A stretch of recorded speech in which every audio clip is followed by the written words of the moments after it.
आज हम बात करने वाले हैं गुप्त काल का सेकंड पार्ट, यानी आर्ट कल्चर वगैरह को देखने वाले हैं। पिछली क्लास में हमने गुप्त काल के राजनीति को देखा था। आज हम देखेंगे उसकी साहित्य कला और संस्कृति वगैरह को विस्तार से देखेंगे, समझेंगे। चलिए, तो गुप्त जो साम्राज्य है भारतीय इतिहास में इसे स्वर्णकाल कहते हैं, आपको पता ही है।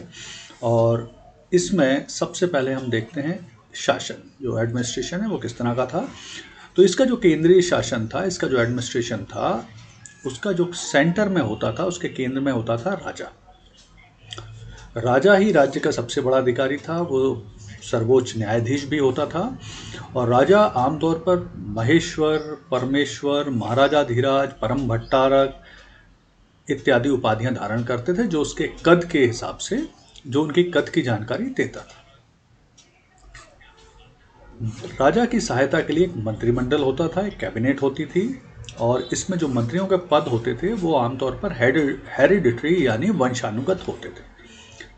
और सभी महत्वपूर्ण विषय पर मंत्री राजा को सलाह देने का कार्य करते थे। प्रांतीय प्रशासन, तो प्रांतीय प्रशासन को सुचारू रूप से चलाने के लिए जो गुप्त साम्राज्य था उसे कई प्रांतों में, कई स्टेट में बांटा गया था, जिन्हें भुक्ति कहा जाता था। भुक्ति कहा जाता था। और भुक्ति पर जो हेड होता था वो होता था गवर्नर या प्रतिनिधि शासक, प्रांतीय शासक या गवर्नर होता था। अब गुप्तकालीन प्रशासनिक इकाइयाँ क्या हैं, तो उनको थोड़ा सा देख लेते हैं। तो गुप्तकालीन जो प्रशासनिक इकाइयाँ हैं, यानी जो देश का विभाजन होता था वो किस तरह से होता था। तो देश का विभाजन होता था देश, भुक्ति, विषय, ग्राम। यानी गांव सबसे छोटी इकाई, उसके बाद कस्बे के रूप में विषय, फिर इसके बाद जिले जैसे समूह हो गई, यूनिट हो गई भुक्ति, और देश। तो इस तरह से विभाजन था। देश क्या होता था, गुप्त काल में सम्राट द्वारा सीधे शासित प्रदेश, इन्हें देश कहा जाता था। और इन देश का जो शासक होता था, मतलब हेड होता था, उसे गोप्ता कहते थे, गोप्ता। फिर भुक्ति, तो दूसरी प्रादेशिक इकाई भुक्ति थी, और इसका जो हेड होता था वो उपारिक होता था। तीसरे होते थे विषय, भुक्ति से छोटी शासन की इकाई विषय होती थी, जिसका प्रधान जो होता था, हेड होता था, विषयपति। फिर ग्राम, ग्राम प्रशासन की सबसे छोटी इकाई होती थी, और ग्राम के भी नीचे एक गांव का समूह होता था जिसे कहा जाता था पेट। तो इस तरह से जो प्रशासनिक इकाई है उसमें विभाजन था। अब कुछ शब्दावली देखते हैं, टर्मिनोलॉजी देख लेते हैं इस प्रशासनिक काल की।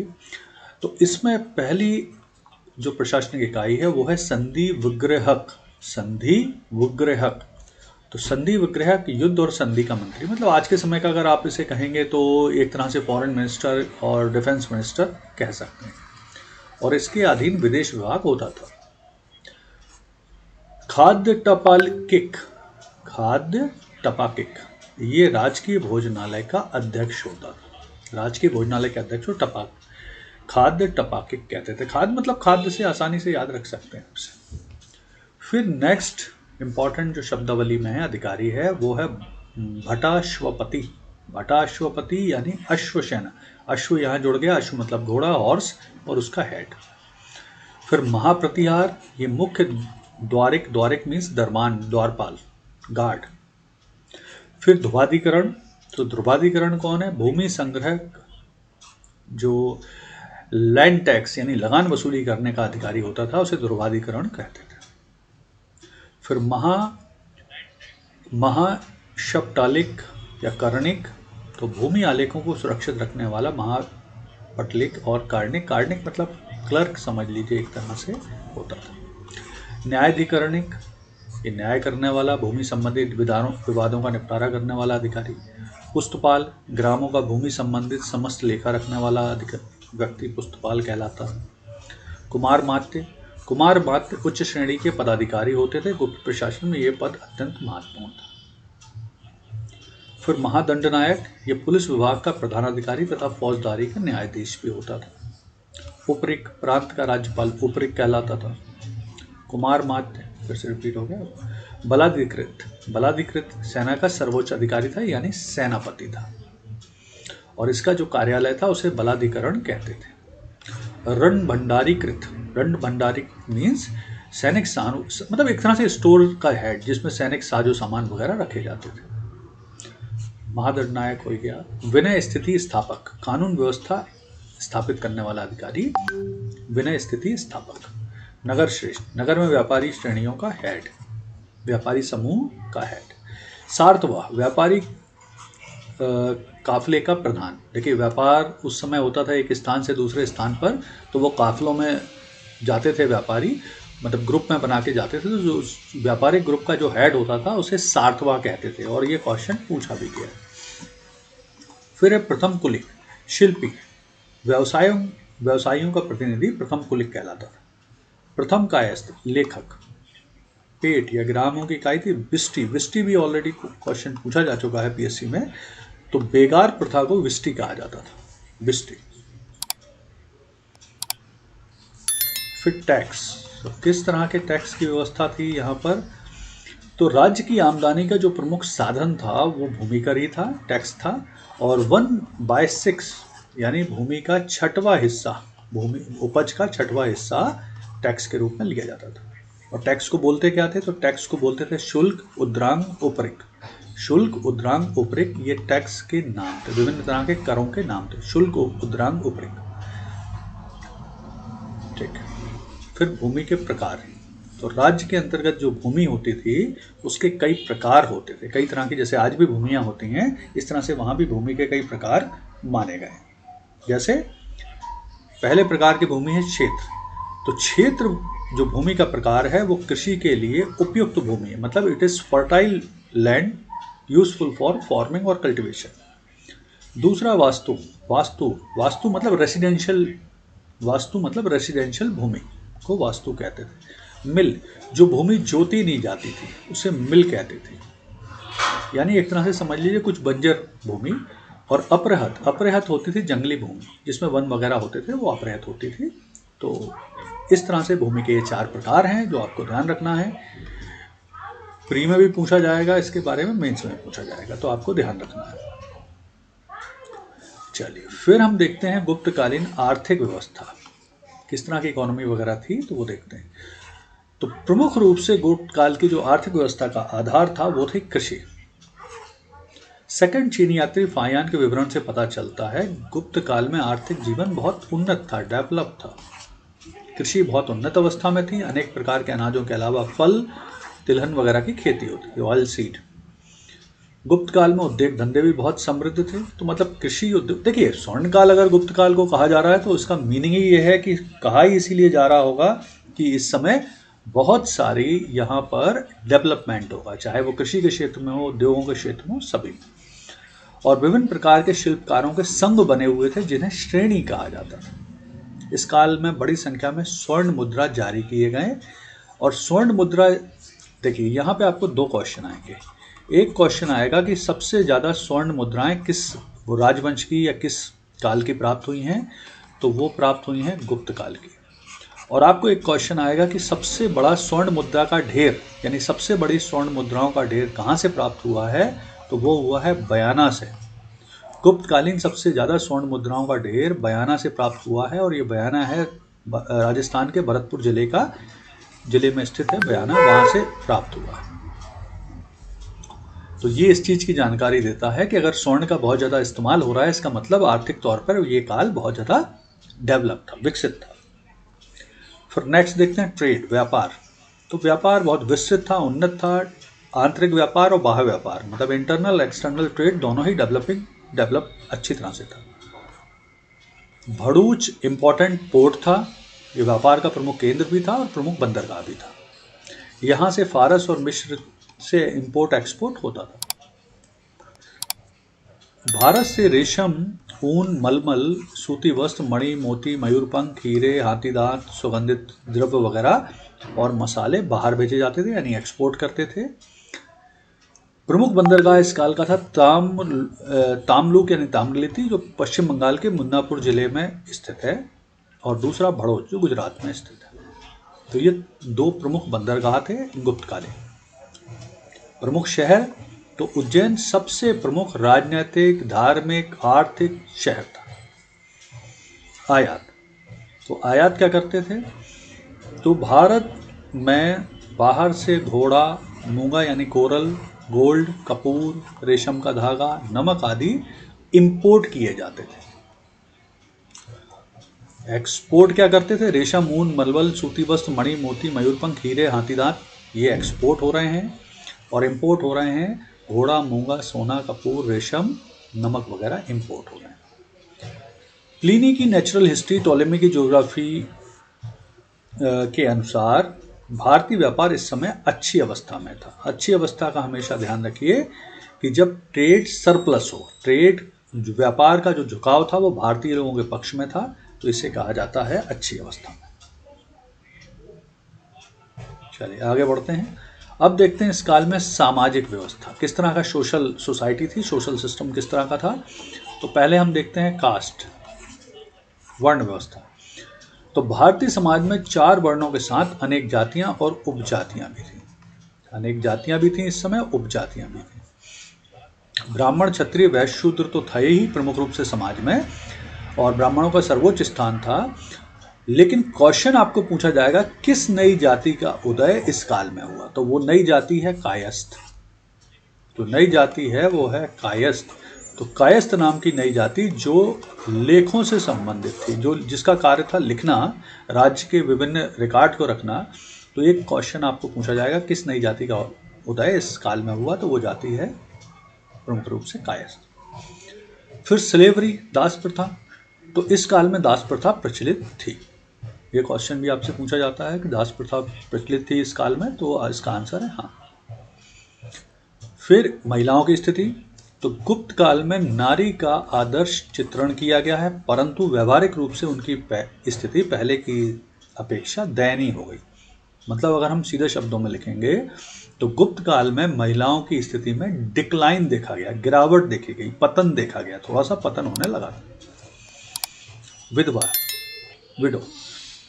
विधवाओं को सामान्यतः पुनर्विवाह की अनुमति नहीं थी, मतलब विडो रिमैरिज कॉमन नहीं थी, और उनके लिए श्वेत वस्त्र धारण करना जरूरी था जिससे वो आइडेंटिफाई हो सके। प्रोस्टिट्यूशन, वेश्यावृत्ति। इस काल में वेश्यावृत्ति का भी उल्लेख मिलता है, मतलब वेश्यावृत्ति प्रोस्टिट्यूशन होता था। फिर देवदासियों का एक वर्ग था जो मंदिर से संबंधित था। अब देवदासी कौन है? तो देखिए क्या होता था कि बहुत सारी ऐसी महिलाएं होती थी, कम उम्र की लड़कियां होती थी जो मंदिरों में समर्पित हो जाती थी, जो देवताओं से, जिनका माना जाता था कि देवताओं के साथ उनका विवाह हो गया, वो पूरा जीवन अब देवताओं की यानी उस मंदिर का रख रखाव करेंगी, झाड़ू पोंछा करेंगी, श्रृंगार सजावट करेंगी भगवान की, उनके सामने नृत्य करेंगी। तो एक तरह से ये बहुत ही पवित्र प्रथा थी जो मंदिर से संबंधित थी। लेकिन कालांतर में, मतलब बाद के टाइम में, ये जो प्रथा है ये काफ़ी फिर अपने खराब स्वरूप में आ गई थी, तो फिर थोड़ा सा परेशानी हुई देवदासी प्रथा में। सती प्रथा का उल्लेख। तो देखिए सती प्रथा का 510 का गुप्त राजा भानुगुप्त का ऐरण अभिलेख मिलता है, जिसमें बताया गया है कि उनके सेनापति गोपराज की मृत्यु पर उनकी पत्नी सती हो गई थी। तो ये क्वेश्चन बहुत पूछा जाता है कि भारत का ये प्रथम सती की घटना का उल्लेखित लिखित प्रमाण है भानुगुप्त का ऐरण अभिलेख 510 ईस्वी का, जिसमें उनके सेनापति गोपराज की मृत्यु होने पर उनकी पत्नी सती हुई थी। तो ये पहला लिखित। फिर विवाह, मैरिज। तो अनुलोम और प्रतिलोम दोनों तरह के विवाह प्रचलित थे। अनुलोम क्या है? निम्न वर्ग की स्त्री का विवाह उच्च वर्ग के पुरुष में हो जाए तो ऐसे विवाह को अनुलोम कहेंगे, और उच्च वर्ग की स्त्री का विवाह निम्न वर्ग के पुरुष के साथ हो जाए तो ऐसे विवाह को प्रतिलोम कहेंगे। तो ऐसे विवाह का भी प्रचलन इस काल में देखा जाता है, और इस तरह के विवाह से जो उत्पन्न हुई हैं संतानें, उन संतानों को अन्य विभिन्न नामों से पुकारा गया है। जैसे ब्राह्मण पुरुष और वैश्य स्त्री की संतान को अंबस्ट कहा गया। गौतम ने वैश्य पुरुष और शूद्र स्त्री की संतान को उग्र कहा। स्मृतियों के अनुसार क्षत्रिय पुरुष और शूद्र स्त्री की संतान उग्र है। ब्राह्मण पिता शूद्र स्त्री से उत्पन्न संतान को पार्श्व कहा गया। तो इस तरह से कुछ नाम दिए गए। यानी इससे कि इस काल में क्या पता चलता है, थोड़ा स्त्रियों की स्थिति में गिरावट आई थी, अनुलोम प्रतिलोम विवाह का प्रचलन था, तो इस तरह से हो रहा था। फिर आते हैं हम थोड़ा सा धार्मिक व्यवस्था को देखते हैं, किस तरह का रिलीजियस सिस्टम था।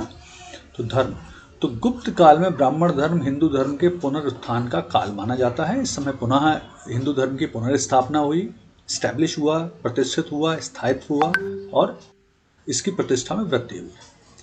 गुप्त राजा, अधिकांश गुप्त राजा वैष्णव धर्म को मानते थे, यानी गुप्त जो राजा थे वो वैष्णव धर्म को फॉलो करते थे। अधिकांश गुप्त राजा वैष्णव धर्म को फॉलो, अधिकांश गुप्त राजा वैष्णव, ठीक है, अधिकांश गुप्त राजा वैष्णव धर्म का पालन करते थे।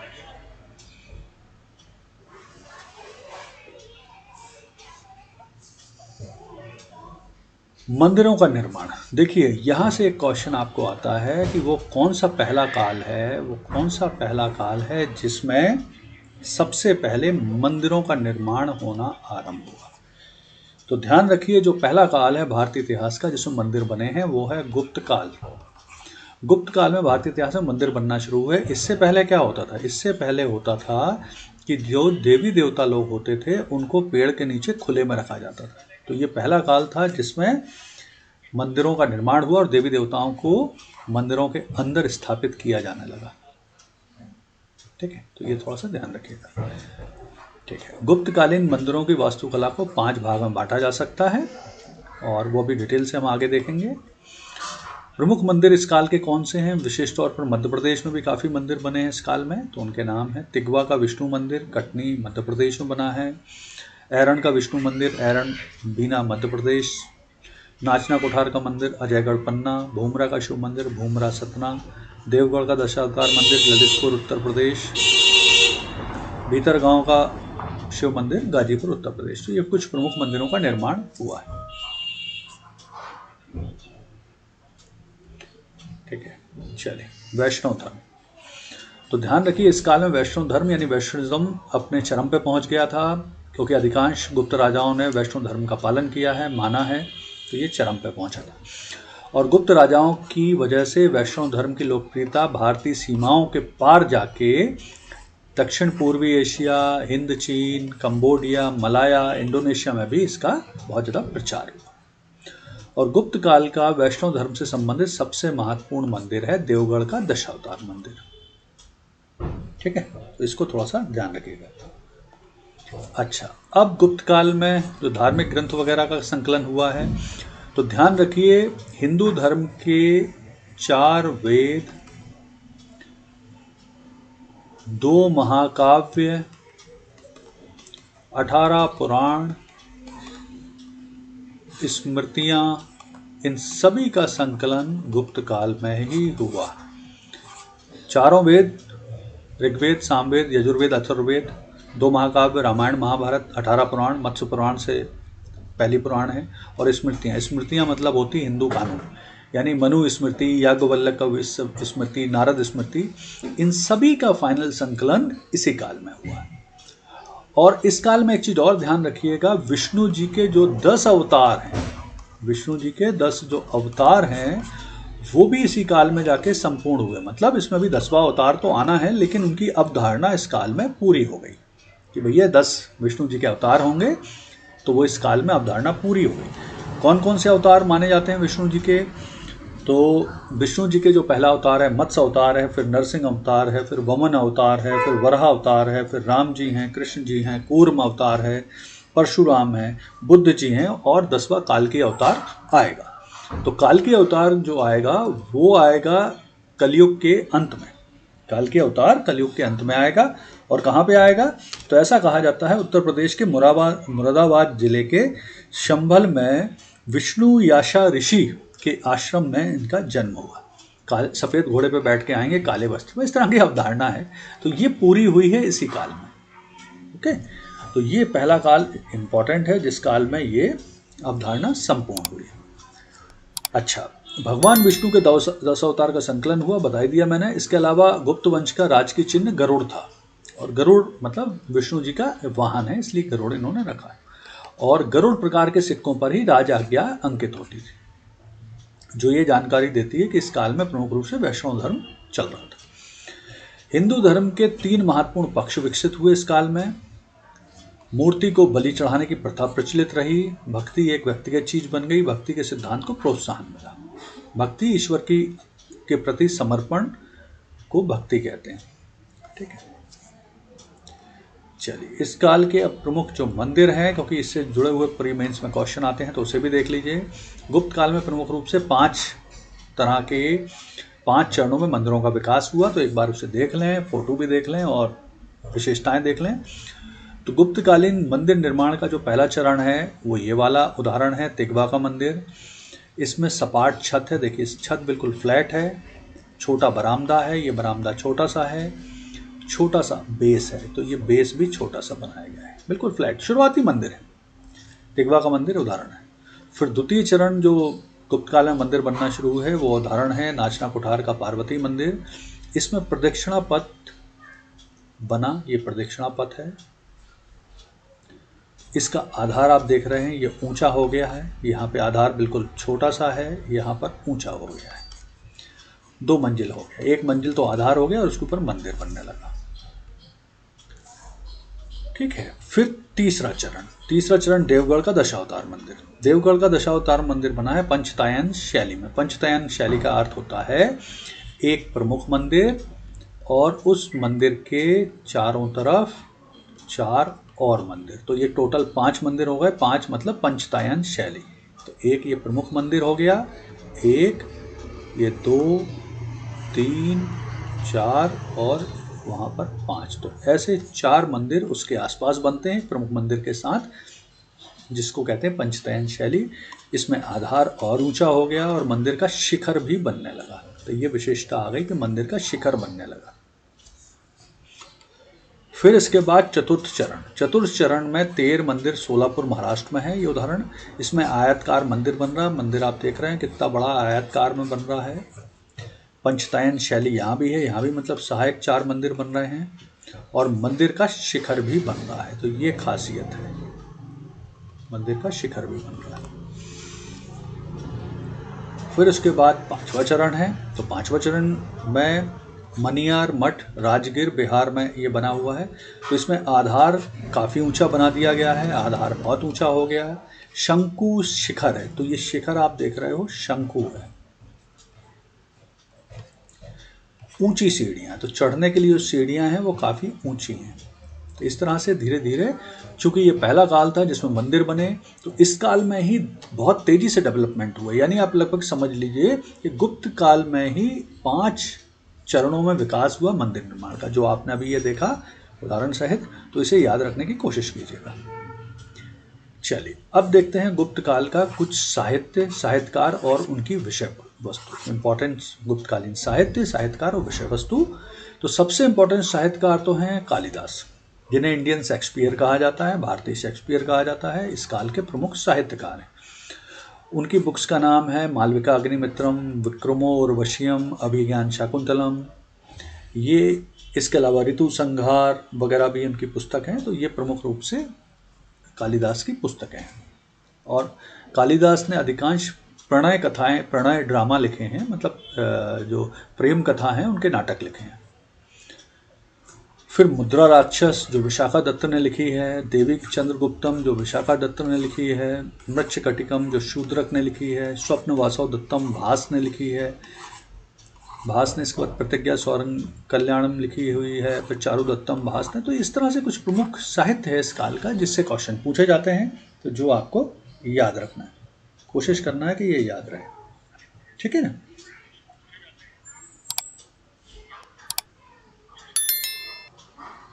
चलिए, फिर इसके बाद नेक्स्ट देखते हैं इस काल के प्रमुख वैज्ञानिक, खगोल शास्त्री, गणितज्ञ, दार्शनिक और चिकित्सक वगैरह। तो कौन कौन थे? तो इस काल में सबसे ज़्यादा तो इम्पोर्टेंट जो खगोल शास्त्री वगैरह हैं वो उनमें से पहले हैं आर्यभट्ट। ये प्रसिद्ध गणितज्ञ थे। इनकी प्रमुख कृति का नाम, बुक्स का नाम आर्यभट्टी है, जो उन्होंने लगभग 16 वर्ष की आयु में लिख डाली थी। और इन्होंने ही खोज की थी पृथ्वी अपनी धुरी पर घूमती है, पृथ्वी अपने अक्ष पर घूमती है। दूसरे हैं वराहमिहिर, ये ज्योतिषचार्य हैं वराहमिहिर, और इनकी प्रमुख कृति का नाम है बृहज्जातक। इसमें विभिन्न ग्रहों और नक्षत्रों की स्थिति पर विचार किया गया है। वराहमिहिर की अन्य रचना पंच सिद्धांतिका, वृह संहिता और लघु जातक भी है। फिर हैं भास्कर, प्रसिद्ध खगोल शास्त्री भास्कर ने भास्कराचार्य, लघु भास्कराचार्य और भाष्य नाम की बुक्स लिखी हैं, ये खगोल शास्त्री। फिर है ब्रह्मगुप्त। ब्रह्मगुप्त ने ब्रह्म सिद्धांत की रचना की है, इन्हें भारतीय न्यूटन कहा जाता है। ये क्वेश्चन पूछा गया है, भारतीय न्यूटन किसे कहा जाता है। फिर है नागार्जुन। नागार्जुन बौद्ध दार्शनिक हैं और इन्हें रसायन एवं धातु विज्ञान का अच्छा ज्ञान था और इन्हें खोज का श्रेय जाता है, पराग की खोज का श्रेय इन्हें जाता है। पराग मतलब होता है पारे को अन्य धातुओं के साथ मिक्स करने का सिद्धांत। चंद्रगुप्त का जो मेहरौली लोह स्तंभ है वो गुप्तकालीन धातु विज्ञान का बहुत डेवलप होने का ज्वलंत उदाहरण है।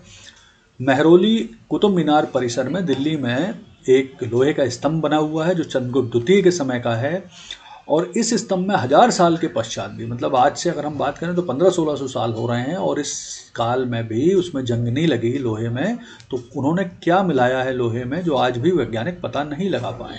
तो इससे पता चलता है उस काल में धातु विज्ञान भी बहुत डेवलप्ड। फिर बाणभट्ट। बाणभट्ट एक आयुर्वेद मतलब मेडिसिन से संबंधित थे, आयुर्वेद के ज्ञाता थे, डॉक्टर थे और इन्होंने अष्टांग हृदय की रचना की बुक की। धन्वंतरी भी चिकित्सक थे और बहुत इम्पोर्टेंट चिकित्सक थे। प्राचीन भारत में शल्य चिकित्सक में धन्वंतरी, सुश्रुत, चरक और जीवक, ये 4 बहुत प्रसिद्ध प्राचीन कालीन चिकित्सक माने जाते हैं। फिर हम आते हैं, थोड़ा सा देखते हैं कला के बारे में। तो इस काल की जो स्थापत्य कला है थोड़ा सा उसको देखते हैं। स्थापत्य कला का सर्वोत्कृष्ट उदाहरण, सबसे बढ़िया नमूने हैं मंदिर। गुप्त काल में ही पहली बार मंदिर बनना शुरू हुए हैं और इस काल का सर्वोत्तम उदाहरण है मंदिर। फिर मूर्ति कला है, तो गुप्त काल में मूर्ति कला का भी अत्यधिक विकास हुआ। भगवान शिव जी का एक मुखी और चतुर्मुखी शिवलिंग का निर्माण भी गुप्त काल में हुआ। शिव के अर्धनारीश्वर रूप की रचना भी इसी काल में। इसके अलावा विष्णु जी के प्रसिद्ध वराह अवतार की मूर्ति है ना, हिंदू देवी देवताओं, बौद्ध और जैन धर्म से संबंधित मूर्तियां भी इस काल में बनी।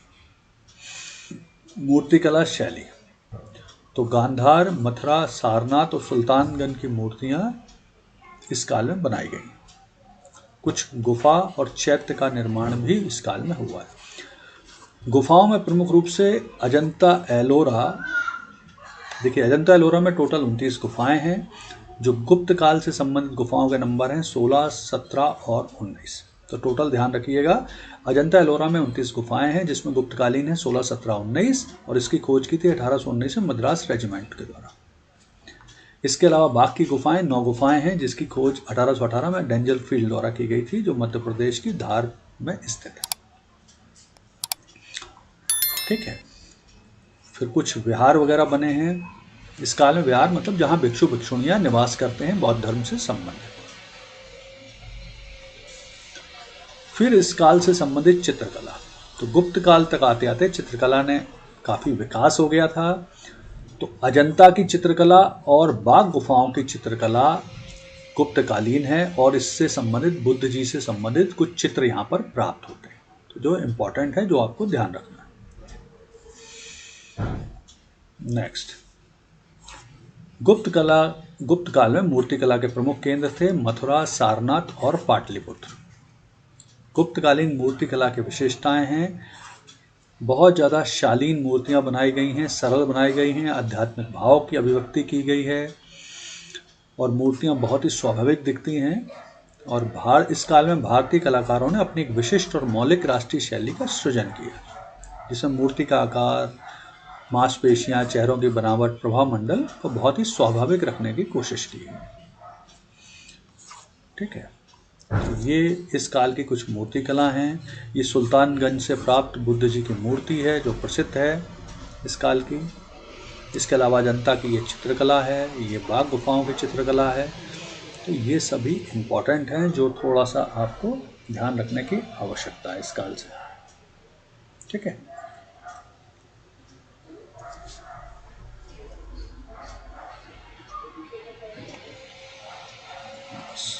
चलिए, तो इतना सफिशेंट है। ये हमारा हो गया आज गुप्त काल का कला संस्कृति वगैरह जिसमें क्वेश्चन आते हैं, तो इसे थोड़ा सा पढ़ लीजिए, ध्यान रख लीजिएगा। धन्यवाद।